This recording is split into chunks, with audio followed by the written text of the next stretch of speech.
The types of gambling that are of concern to the community are the gambling with the loot boxes in it, where we're finding that with international students, and especially our cohort of international students, the parents are putting money into their bank accounts, and they'll put up to $500 into their bank accounts per week. They're quite encouraging in terms of allowing them to spend that money while they're gaming. So it's gaming, gambling. I feel that with the community that we're dealing with, they're very young and they're coming over, they're under 18. They're away from their family. In the case of where I work in accommodation, so we'll have some of the students living in environments that are very new to them.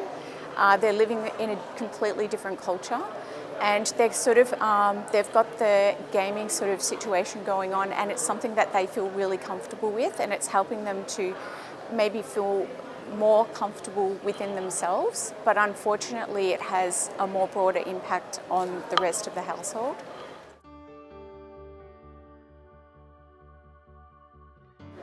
The social harms are that in this case, these particular students sometimes are asked to leave the accommodations that they're actually living in because they're disrupting the rest of the family. So they'll be up late at night, they're not joining in with the meal situation, they don't do any leisure activities with the family. In fact, they don't actually socialise with the family in some cases at all.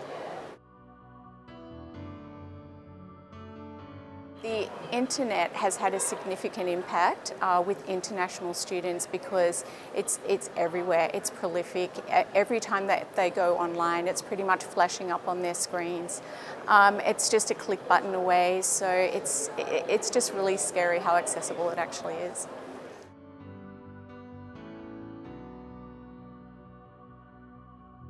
I feel in the communities, if they were to seek help, that they would feel a great sense of shame. Most of the people have no idea that they're gambling, and the other thing is that with their parents sometimes giving them a lot of money, it normalises the gambling for them as well. I find gambling advertisement in general is too easily accessible, and I really feel that we need to do more preventative measures to make sure that it's minimised to a greater extent. Yeah, so who is the most vulnerable to gambling? I feel that international students are really vulnerable to gambling because of their isolation, the distance away from their families, the new culture. So yeah, they're really vulnerable.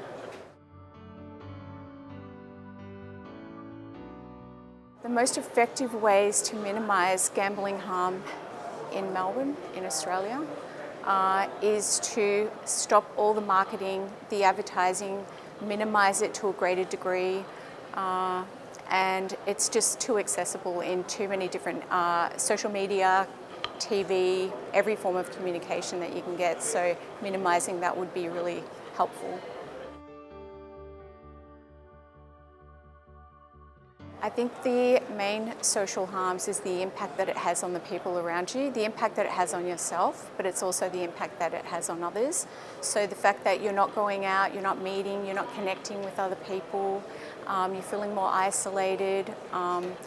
Yeah, that's basically it.